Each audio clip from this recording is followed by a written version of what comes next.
Hi, my name is Ashley, and my topic is decision making.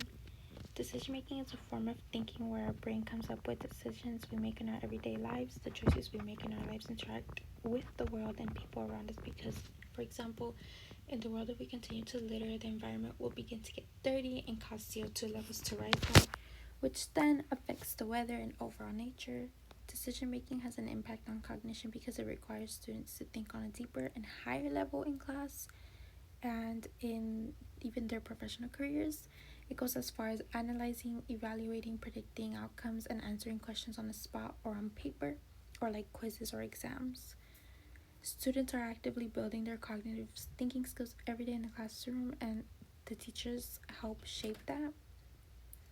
There's two types of systems: the reflective system that requires more thinking and time in deciding the final answer, and the reactive system, which is more impulsive and requires little to no thinking and decision making. The two types look a little different. Reflective looks is different because you're thinking more about the decision that you're making. Oops, there's a little grammar error.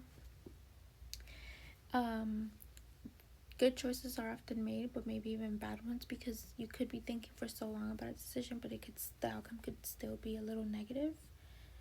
They don't do it out of pure adrenaline or by being rushed. Important decisions are usually being made, like medical, educational, or professional ones, like at your job, and outcomes are usually predicted. For reactive systems, you tend to make decisions quicker, adrenaline usually kicks in. Not all the time, but poor decisions are usually made out of this. And you're often doing it out of adrenaline or because you're being rushed and you have little to no time to think about the consequence or outcome. I'm interested in this topic because I want to look at why it goes as far as what our body and mind feels when it comes to decision making. I feel like we never really talk about the emotional part or anything, but I also wanted to know how it works in an educational setting. I think it's very important to talk about it. And I wanted to learn, like I mentioned before, I already spoke about this, but I wanted to learn the two systems and wanted to know how different or similar they were.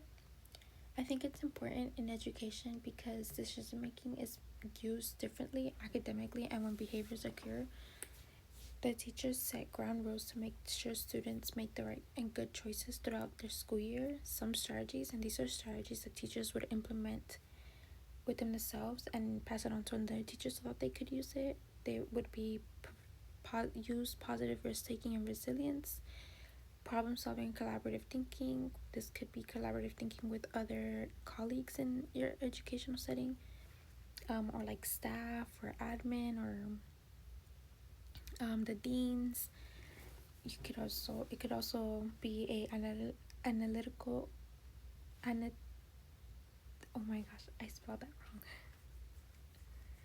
wrong. Thinking encourage students to think, reflect, and choose, and providing safe environments to allow students to take risks.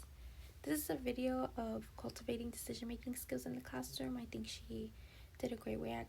She had like a great explanation of everything in there, and if you guys would like to watch it, I would definitely recommend you to watch it, especially if you're going to be an educational teacher. I feel it's important for others to know about this because it gives teachers and other people a better understanding of the kind of decisions we as teachers make, like families understand why we make certain decisions for our students. We as teachers understand decisions of our students and other people to support the students' needs. We help. It helps us understand how students and teachers handle challenges. It helps us as educators create an environment for students that's trusting and safe for them. We don't only teach them educational things, but also how they interact with the world. And I also think that's very important, especially for students who are going from elementary or middle school to high school, and from high school to college. These are strategies to implement when for students, and some of them I thought would be very useful in your classroom if you're an educational teacher. Would be allowed choice. This could be for anyone too, not just an educational teacher. I think this applies to everyone because these are really great strategies to use overall in your everyday life. But for students, it would be allowed choice making opportunities. Like, I would make room for that. I would make room for sequential decision making, which is the reflective system. You go step by step as you start with the identifying the problem, listing possible options, considering the consequences, make a choice, and then reflect the outcome. And that's where I think reflecting and journaling comes into play, because you reflect on the decision you made, and you can even write it down and go as far as writing how you made the decision and why you made it. Role playing and creating scenarios. This can be you thinking out loud, like I put there. You can act it out.